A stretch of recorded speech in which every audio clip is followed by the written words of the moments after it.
Welcome to Rome, the Eternal City, a city founded, according to tradition, in 753 BC and one that has shaped the course of Western civilization for over 2,000 years.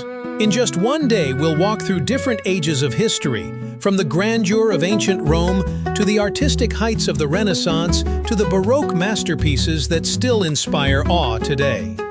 This is your guide to exploring Rome in one epic day, a journey through time, art, and culture.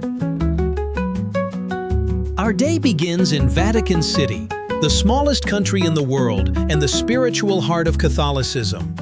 At the center stands St. Peter's Basilica, a Renaissance masterpiece designed in part by Bramante, Raphael, and Michelangelo.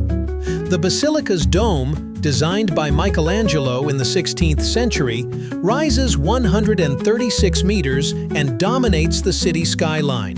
Inside, one of the first things you'll see is Michelangelo's Pietà, sculpted in 1499 when he was just 24 years old. It is the only piece he ever signed, and it captures the Virgin Mary cradling the dead body of Christ in a moment of serene grief. Climbing the dome rewards you with panoramic views of Rome. From here you can see the Tiber River, the ancient Castel Sant'Angelo, and the 7 hills of Rome stretching into the distance. Next, we enter the Vatican Museums. Founded by Pope Julius II in the early 16th century, they house one of the greatest collections of art in the world. The highlight is, of course, the Sistine Chapel. Michelangelo's ceiling, painted between 1508 and 1512, tells the story of Genesis, the creation of Adam, the fall of man, and the flood. His Last Judgment, added later in 1536, covers the entire altar wall and remains one of the most powerful works in art history. Leaving the Vatican, we cross the Tiber and enter the Centro Storico, Rome's historic heart. Our first stop is Piazza Navona, once the site of Emperor Domitian's stadium. Today, it is framed by Baroque architecture and adorned with fountains. The most famous is Bernini's Fountain of the Four Rivers, sculpted in 1651. Each figure represents one of the great rivers of the known continents: the Nile, the Ganges, the Danube, and the Rio de la Plata. Directly opposite stands Borromini's Church of Sant'Agnese in Agone, a brilliant example of Baroque rivalry, as Borromini and Bernini were fierce competitors. From there, it's a short walk to the Pantheon, built under Emperor Hadrian around 118 AD. It is the best preserved building of ancient Rome. Its dome, 43 meters wide, remained the largest in the world for more than a millennium.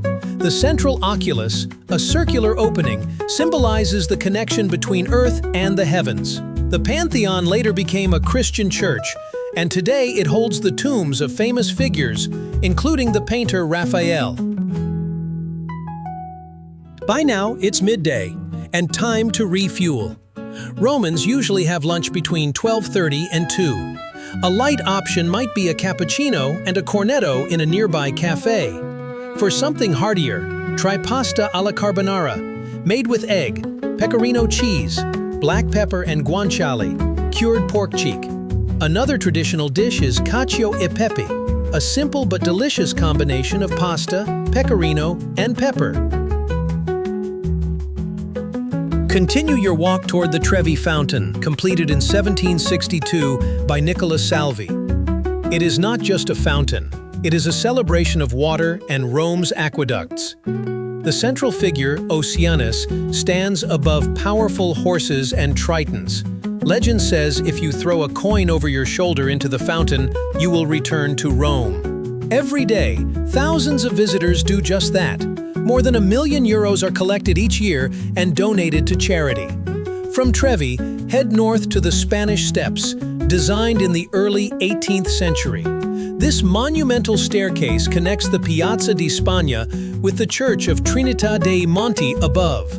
Writers, poets, and artists once gathered here for inspiration. Today, it's one of the liveliest meeting points in Rome. No trip to Rome is complete without the Colosseum. Commissioned by Emperor Vespasian in 72 AD and completed by his son Titus, it could hold up to 50,000 spectators. Here, gladiators fought, wild animals were hunted, and mock naval battles even took place. Standing inside, you can still see the underground tunnels where gladiators and animals awaited their turn to enter the arena.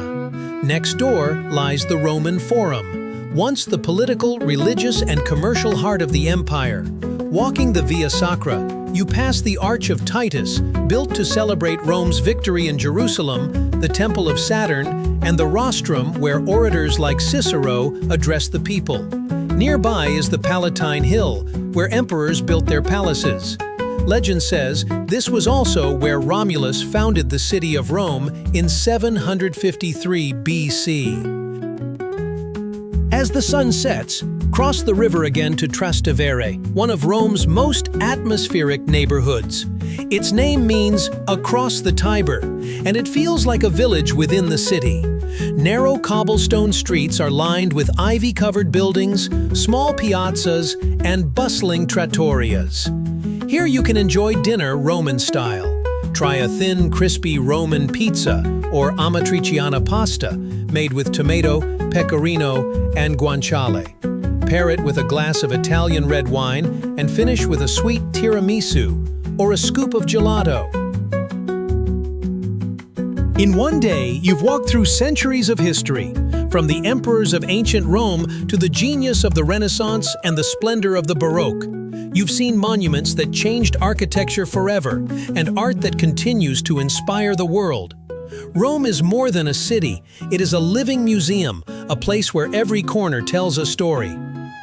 This has been your one-day journey through the Eternal City.